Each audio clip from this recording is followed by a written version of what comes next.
अस्सलाम वालेकुम वरहमतुल्लाह।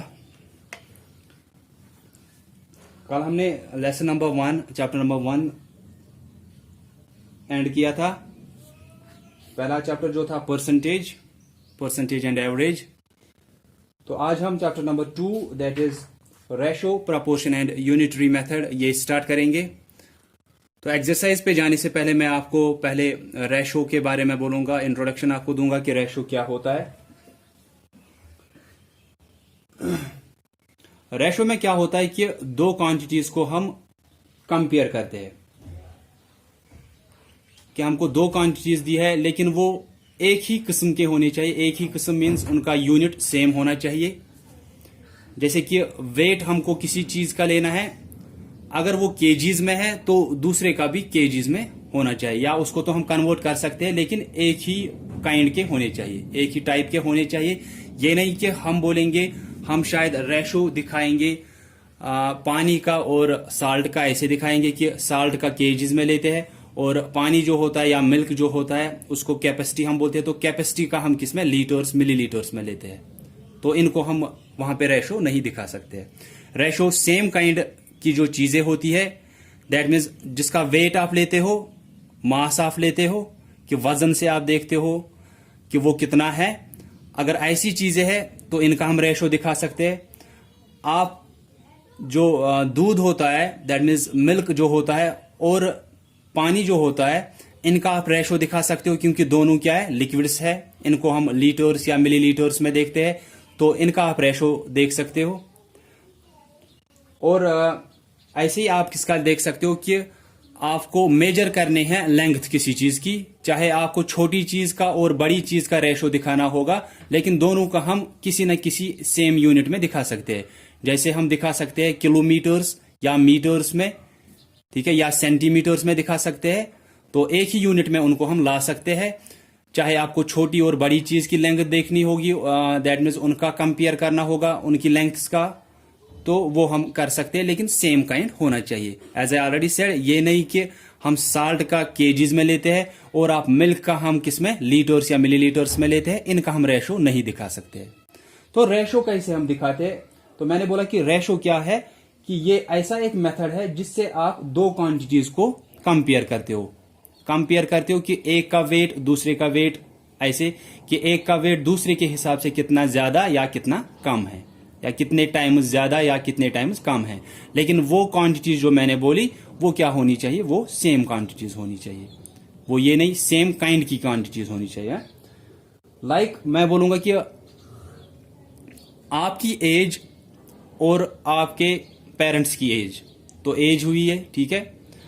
आपकी वेट और किसी और स्टूडेंट का वेट हम बोलेंगे, क्या आपका वेट 15 केजी या 25 केजी, आपका वेट 25 केजी है, किसी और स्टूडेंट का वेट 30 केजी है, तो इसको हम रेशो की शक्ल में दिखा सकते हैं क्योंकि ये भी वेट है वो भी वेट है। एक ही यूनिट में हम ला सकते हैं, इसको केजी में ला सकते हैं, ठीक है।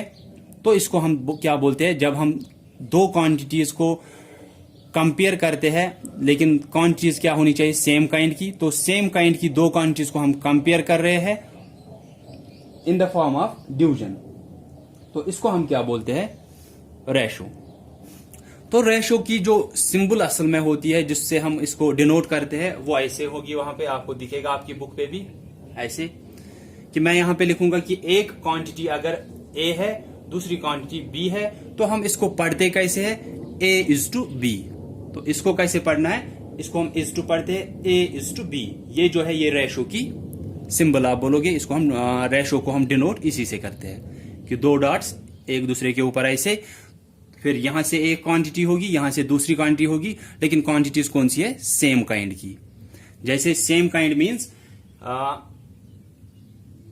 Your weight is to your father's weight, ठीक है। आपका वेट यहां पे फिर is to your father's weight.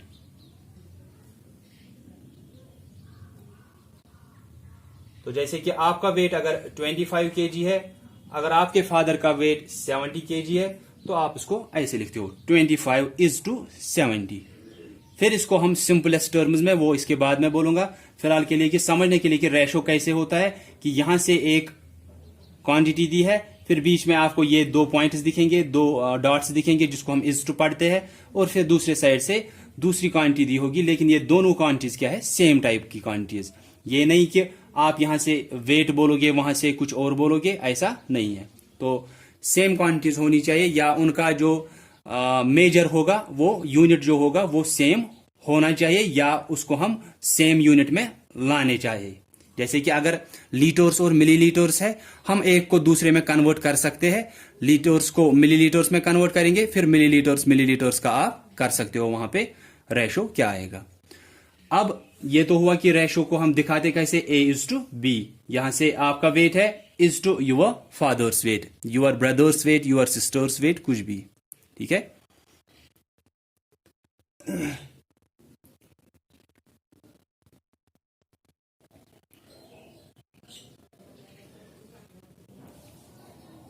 तो हर एक रेशो में आपको दो टर्म्स हमेशा होंगी। यहां पे बीच में क्या आया, जिसको हम इज टू पढ़ते हैं, इससे पहले एक टर्म आती है, इसके बाद दूसरी टर्म आती है। तो ये जो होता है, ये पहली वाली टर्म जो होती है, इसको हम फर्स्ट टर्म बोलते हैं, या हम इसको एंटीसीडेंट बोलते हैं। जो ये इस इज टू के बाद दूसरी टर्म जो आती है, इसको हम सेकंड टर्म, और दूसरा नाम इसका है कंसिक्वेंट। तो दो टर्म्स हमेशा रेशो में होती है। पहली टर्म को हम फर्स्ट टर्म या एंटीसीडेंट बोलते हैं, जो दूसरी टर्म होती है उसको हम सेकंड टर्म या कंसिक्वेंट बोलते हैं। तो दो टर्म्स ये आपको याद रखनी है। पहली टर्म को हम फर्स्ट टर्म या एंटीसीडेंट बोलते हैं, उसके बाद ये इज टू आया, जिसको मैंने बोला कि हम डिनोट करते हैं रेशो को इसी से, या सिंबल आप बोलोगे।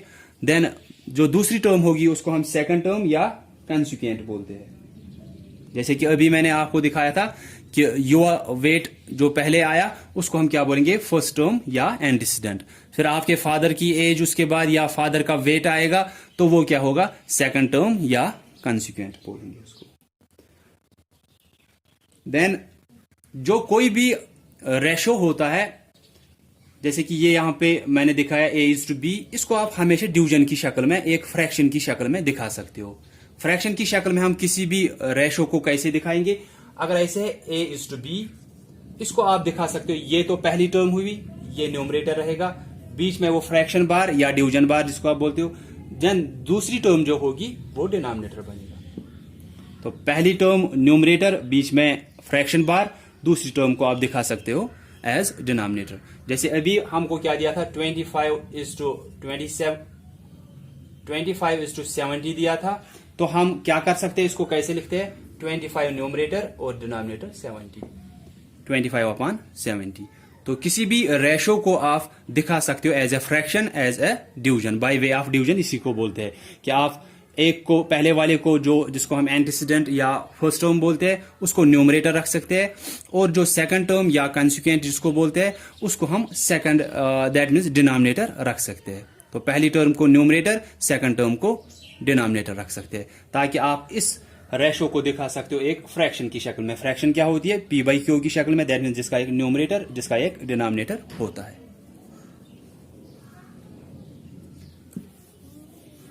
ये चीजें आप नोटबुक पे लिखोगे, ये सभी चीजें, ताकि आपको फिर कंफ्यूजन ना हो आगे जाके एक्सरसाइजेज में कि रेशो में ये कहां से आता है, कि ये हम कैसे किसी रेशो को किसी फ्रैक्शन की शक्ल में दिखा सकते हैं। ये आपको वहां पे प्रॉब्लम नहीं होनी चाहिए। तो कोई भी अगर आपको अब रेशो दिया होगा 1:3, तो इसको आप फ्रैक्शन की शक्ल में कैसे दिखाओगे, 1/3, 1 न्यूमरेटर 3 डिनोमिनेटर।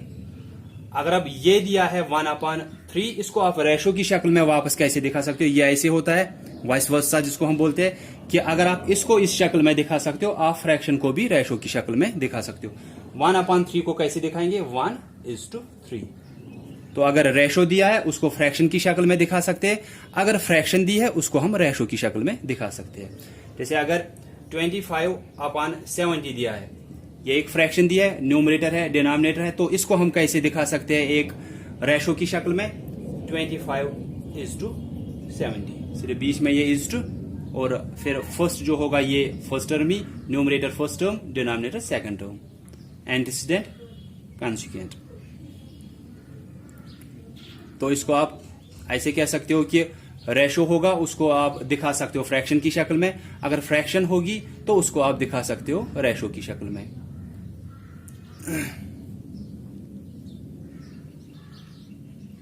इसके बाद आता है simplest form of A ratio.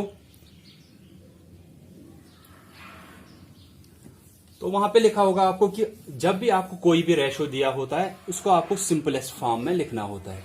Simplest form क्या होता है, जैसे आपने T1 में किया था, आपको वहां पे लिखा था reduce to the lowest form या लोवेस्ट टर्म्स लिखा था, reduce to the lowest terms या reduce the fractions to the lowest terms या लोवेस्ट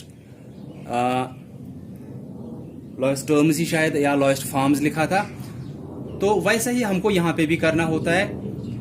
कोई भी आपको फ्रैक्शन दी है, मैं अभी की ही फ्रैक्शन लिखूंगा, 25:70 दिया है, तो इसको किस शक्ल में लिखना होता है, हमेशा सिंपलेस्ट फॉर्म में। सिंपलेस्ट फॉर्म हुआ लोवेस्ट टर्म्स में लिखना होता है। तो हम क्या करेंगे, हम पहले इसको एक रेशो की शक्ल में, रेशो की शक्ल में तो यह है, फ्रैक्शन की शक्ल में लिखेंगे, तो 25/70 आएगा। अब लोवेस्ट टर्म्स में हम कैसे करते हैं, हम न्यूमरेटर और डिनोमिनेटर का HCF निकालते हैं और फिर उसी HCF से इसको भी डिवाइड करते हैं, उसी HCF से इसको भी डिवाइड करते हैं, फिर हमको मिलता है कि लोवेस्ट टर्म्स में क्या आएगा। ये जैसे 25 और 70 यहां पे आया, पहले क्या था, एक रेशो दिया था, इसको हमको सिंपलेस्ट फॉर्म में लिखना है। ये आपको एक्सरसाइज 2.1 में ए पार्ट में भी दिया है कि एक्सप्रेस द फॉलोइंग रेशोज, वहां पे रेशोज दिए इन देयर सिंपलेस्ट फॉर्म, कि उनको सिंपलेस्ट फॉर्म में लिखना है। तो मैंने अभी ही बोला कि सिंपलेस्ट फॉर्म क्या होता है, वहां पे आपको लास्ट टर्म में T1 में दिया था reduce the following fractions to the lowest terms, तो लोवेस्ट टर्म्स, सिंपलेस्ट फॉर्म, ये सब कुछ एक ही हुआ। तो ये कैसे करते हैं हम, रेशो एक दिया है 25:70, पहले इसको आप लिखोगे एक फ्रैक्शन की शक्ल में 25/70। अब 25/70 को करना है सिंपलेस्ट फॉर्म में या लोवेस्ट टर्म्स में लिखना है, तो हम क्या करते हैं, न्यूमरेटर और डिनोमिनेटर का HCF निकालते हैं, फिर उसी HCF से न्यूमरेटर को भी डिवाइड करते हैं और डिनोमिनेटर को भी डिवाइड करते हैं। तो पहले क्या करना है, HCF निकालना है 25 और 70 का। तरीके 3 हैं HCF निकालने के लिए, तो आपको जो भी तरीका ठीक लगे उससे आप HCF निकाल सकते हो, क्योंकि आपको यहाँ पे ये नहीं दिखाना है कि आप HCF निकालो बाय प्राइम फैक्टराइजेशन मेथड या डिवीजन मेथड, वो सब कुछ आपको नहीं पूछा जाएगा। तो यहाँ पे आप ऐसे करोगे, आपको HCF निकालना है, मैं निकालूंगा यहाँ पे 25 का पहले फैक्टर्स इसके, 5 are 25, ये प्राइम है, तो 25 किसके बराबर आया, 5 × 5। ऐसे 70 का देखेंगे, पहले इसको 2 से होगा, लेकिन ये देखना है कि इसको तो 2 से नहीं हो रहा था ना 3 से, प्राइम फैक्टर्स से देखेंगे, तो इसको 2 से होता है 2 35 are। अब इसको 2 से नहीं होगा ना इसको 3 से होगा, उसके बाद प्राइम कौन सा आता है, 5, सिर्फ प्राइम नंबर से हम यहाँ पे डिवाइड करते हैं, 5 7 are 35, ये प्राइम है, तो 70 के बदले में क्या आया, 2 × 5 × 7। अब हम देखते हैं कॉमन क्या है दोनों में, यहां पे 5 है, यहां पे भी 5 है, तो ये एक बार कॉमन आया। बाकी आप देखोगे यहां पे एक और 5 है, यहां नहीं है, यहां 2 और 7 है, वो उनमें से कुछ भी यहां नहीं है, तो कॉमन क्या आया, सिर्फ 5 आया, तो HCF भी सिर्फ 5 ही आएगा।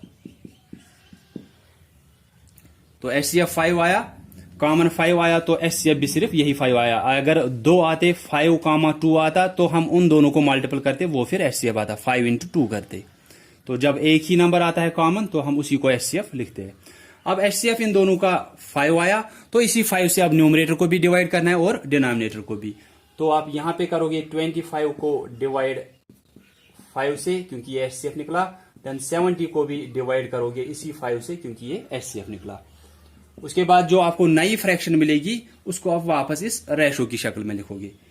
5 से 25 को डिवाइड करेंगे तो ये 5 आएगा, आप करोगे डिवाइड, देन 5 से करना है 70 को, आप यहां पे 70 को करोगे 5 से, 5 1 is 5, ये 2 आएगा 0, 5 4s are 20 अपॉन 14। अब ये क्या आया, ये अब सिंपलेस्ट फॉर्म में आया, लेकिन ये क्या वहां से दिया था रेशो, हमने पहले फ्रैक्शन बनाया, अब सिंपलेस्ट टर्म्स में लाया, अब फिर से वापस लिखना है रेशो की शक्ल में लास्ट में। ये कैसे आएगा 5:14। तो यहां पे मैं इसको बोलूंगा कि ये हमने कैसे किया, क्या किया, यहां पे हमारे पास एक रेशो दिया था 25:70। हमने इस रेशो को कन्वर्ट करना है या लिखना है सिंपलेस्ट फॉर्म में। सिंपलेस्ट फॉर्म को हम दूसरा नाम क्या बोलेंगे, लोवेस्ट टर्म्स। दैट मीन्स उसके बाद कुछ कॉमन नहीं रहना चाहिए इन दोनों में। तो हमने वो फ्रैक्शंस में किया था T1 में कि हमको अगर ये फ्रैक्शन दी हुई होती थी और इसको सिंपलेस्ट टर्म्स में या लोवेस्ट टर्म्स में लिखना है, तो हम क्या करते थे, न्यूमरेटर और डिनोमिनेटर का HCF निकालते थे, फिर उसी HCF से न्यूमरेटर को भी डिवाइड करते थे और उसी HCF से डिनोमिनेटर को भी डिवाइड करते थे। उसके बाद हमको जो फ्रैक्शन मिलती थी वहां से, वो किस में होती थी, लोवेस्ट टर्म्स में वहीं से होती थी या सिंपलेस्ट फॉर्म में वहीं से होती थी। लेकिन यहाँ पे अब हमने रेशो एक दिया है 25:70, इसको हमने पहले किस शक्ल में लिखा, एक फ्रैक्शन की शक्ल में, फिर फ्रैक्शन को लोवेस्ट टर्म्स में लाया, दोनों का क्या निकाला, न्यूमरेटर और डिनोमिनेटर का HCF जो कि 5 निकला। किसी भी मेथड से आप HCF निकाल सकते हो, तो जो HCF निकलेगा उसी से न्यूमरेटर को भी डिवाइड करना है। 5 निकला था, 5 से न्यूमरेटर को भी डिवाइड किया, डिनोमिनेटर को भी 5 से डिवाइड किया। उसके बाद वहां से क्या आया 5/14। 5/14 एक फ्रैक्शन है, लेकिन हम किसको लोवेस्ट टर्म्स में ला रहे हैं, किसका सिंपलेस्ट फॉर्म लिख रहे हैं, एक रेशो का। तो लास्ट में इसी फ्रैक्शन को वापस लिखना है रेशो की शक्ल में। पहले रेशो था, उसको फ्रैक्शन की शक्ल में लिखा, HCF निकाला, HCF से दोनों को डिवाइड किया, फिर लोवेस्ट टर्म्स में एक फ्रैक्शन मिली, इसको वापस लिखा रेशो की शक्ल में। तो ये याद रखना, ये स्टेप्स कैसे करना है। मैं एक और पार्ट आपको इस पे दिखाऊंगा पहले कि सिंपलेस्ट फॉर्म में हम कैसे लाते हैं इसको, क्योंकि आपको एक्सरसाइज 2.1 में जो ए पार्ट है उसमें आपको पहले ही पूछा गया है कि उन रेशोज को आपको किस में लाना है, सिंपलेस्ट फॉर्म। और मैंने पहले ही बोला कि रेशो में हमेशा क्या होता है, जो न्यूमरेटर और डिनोमिनेटर होता है वो हमेशा एक ही यूनिट में लाने हैं। पहले एक ही काइंड के तो वो होंगे, क्योंकि अगर रेशो वहां से दिया है फिर तो वो एक ही काइंड के होंगे, एक ही टाइप के होंगे, लेकिन उनको क्या करना है, सेम यूनिट में लाना है। अगर किलोमीटर और मीटर दिया है, पहले किलोमीटर को कन्वर्ट करेंगे मीटर्स में, दोनों को एक ही में लाना है, दैट मीन्स मीटर्स में। ठीक है, किलोमीटर और मीटर दिया है, एक दिया है किलोमीटर में, दूसरा दिया है मीटर में, तो पहले दोनों को मीटर में लाएंगे। एक तो मीटर में वहीं से दिया है, दूसरे को भी मीटर में लाएंगे, फिर उनको रेशो निकालेंगे क्या आएगा। लेकिन हमेशा आपको सिंपलेस्ट फॉर्म में ही निकालना होता है। तो जैसे कि आपकी बुक पे भी दिया है 24:36, 24:36 एक रेशो हमको दिया है, इसको सिंपलेस्ट फॉर्म या लोवेस्ट टर्म्स में लिखना है। तो पहले इसी को हम किस शक्ल में लिखेंगे, फ्रैक्शन की शक्ल में 24/36। इसके बाद हमको पहले क्या निकालना है, HCF निकालना है, उसी HCF से इसको भी डिवाइड करना है और इसको भी डिवाइड करना है। तो 24 और 36 का HCF जब आप निकालोगे वो 12 आएगा। आप देखोगे कि 24 के बदले में क्या आएगा, वहां पे 2 12s are 24, 2 6 are 12। तो ये आपको पता ही है कि आप सिर्फ प्राइम फैक्टर्स से डिवाइड करते हो। पहले 2 से देखोगे होता है क्या, अगर नहीं होता है फिर 3 से देखोगे, अगर उससे भी नहीं होता है देन 5, अगर उससे भी नहीं होता देन 7। सिर्फ प्राइम फैक्टर्स से डिवाइड करना है। देन 2 3s are, अब लास्ट में यहां पे प्राइम आ गया, फैक्टर्स वहीं पे खत्म हो गए। ऐसे ही आप 36 का देखोगे कि 36 का क्या आएगा यहाँ पे, तो 24 के बदले में क्या आया, 2 into 2 into 2 into 3। ऐसे अब 36 का देखेंगे, 2 18s are 36, then 2 9s are 18, इसके बाद 2 से नहीं होगा, अब 3 से देखना है। 3 3s are 9। अब ये 3 लास्ट में प्राइम आ गया, तो यहीं पे फैक्टर्स इसके खत्म हुए। अब आप यहां से लिखोगे 36 के बदले में क्या क्या आया, 2 multiplied by 2 multiplied by 3 multiplied by 3। अब देखेंगे कॉमन क्या क्या है, क्योंकि हमको हाईएस्ट कॉमन फैक्टर चाहिए, HCF highest common factor. That means अब हम कॉमन देखेंगे, 2 यहां पे भी है, 2 यहां पे भी है, तो ये कॉमन है।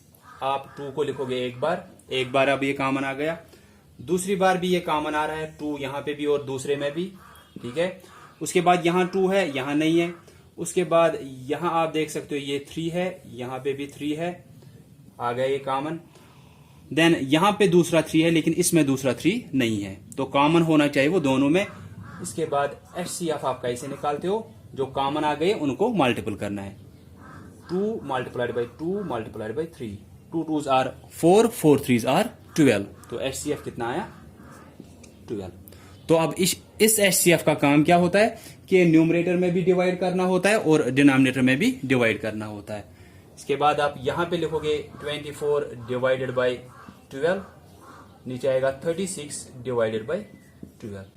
जब आप इसको डिवाइड करोगे यहां पे 2 आएगा, यहां पे 3 आएगा, 2/3 आया। लेकिन ये तो सिंपलेस्ट फॉर्म है, लेकिन ये किसका है, ये एक फ्रैक्शन की शक्ल में, इसको वापस रेशो की शक्ल में लिखना है। तो वो कैसे लिखते हैं, 2:3, 2/3 की जगह पे 2:3। ये पहले ही मैंने सिखाया कि आप एक फ्रैक्शन को रेशो की शक्ल में दिखा सकते हो और एक रेशो को फ्रैक्शन की शक्ल में दिखा सकते हैं। तो यही होता है कि सिंपलेस्ट फॉर्म में आप कैसे निकालते हो। सिंपलेस्ट फॉर्म में हम पहले एक रेशो दिया है, दोनों पार्ट्स में आप देख सकते हो, उसको कन्वर्ट नहीं किया, सिर्फ लिखा किस शक्ल में, एक फ्रैक्शन की शक्ल में। अब फ्रैक्शन को किस में लिखना है, सिंपलेस्ट फॉर्म या लोवेस्ट टर्म्स जिसमें बोलते हैं हम, कि उसके बाद इनमें 1 के बगैर कुछ कॉमन नहीं रहना चाहिए। जैसे आप देख सकते हो लास्ट में क्या निकल गया, 2 और 3। अगर आप देखोगे 2 और 3 में अब 1 के बगैर कुछ कॉमन रहेगा ही नहीं। अगर आप इसके फैक्टर्स भी देखोगे, इसके फैक्टर्स भी देखोगे, 1 के बगैर इनमें कुछ कॉमन होगा ही नहीं। इसमें क्या निकला था, 5/14। 5 और 14 के अगर आप फैक्टर्स देखोगे वहां पे 1 के बगैर कुछ कॉमन नहीं रहेगा। इसी को हम सिंपलेस्ट फॉर्म या लोवेस्ट टर्म्स बोलते हैं। तो एक रेशो दिया है, पहले फ्रैक्शन की शक्ल में लिखा उसको, फिर HCF निकाला न्यूमरेटर और डिनोमिनेटर का, उसी से डिवाइड किया न्यूमरेटर को भी और डिनोमिनेटर को भी। फिर वहां पे जो लास्ट में आपको वहां पे फ्रैक्शन मिलती है वो लोवेस्ट टर्म्स में होती है, उसको वापस लिखना है रेशो की शक्ल में, बस इतना ही करना है। तो ए पार्ट में आपको 2.1 एक्सरसाइज में यही करना है। देन उसके बाद जो है आपको इक्वलेंट रेशोज का है, ये मैं आपको कल दिखाऊंगा। बी पार्ट और सी पार्ट जो है ये हम कल करेंगे, ए पार्ट आप आज करोगे। तो और जो मैंने आपको ये दिखाया कि रेशो क्या होता है, उसके बाद रेशो को आप फ्रैक्शन की शक्ल में कैसे लिखते हो, या टर्म्स जो होती है रेशो की, टर्म्स मीन्स वो जो इज टू से पहले जो टर्म होती है फर्स्ट टर्म, या उसका दूसरा नाम क्या बोलते हैं हम, एंटीसीडेंट। जो दूसरी टर्म होती है उसको हम सेकंड टर्म या कंसिक्वेंट बोलते हैं। ये सब कुछ भी आप लिखोगे, टर्म्स ऑफ फ्रैक्शन। और ये भी आप लिखोगे कि फ्रैक्शन को हम किस शक्ल में लिख सकते हैं, रेशो की शक्ल में, और रेशो को हम फ्रैक्शन की शक्ल में लिख सकते हैं। फिर सिंपलेस्ट फॉर्म का आप करोगे एक्सरसाइज 2.1 में से, ए पार्ट में से कुछ पार्ट्स आप मैं एज पर योर डायरी आप करोगे वो।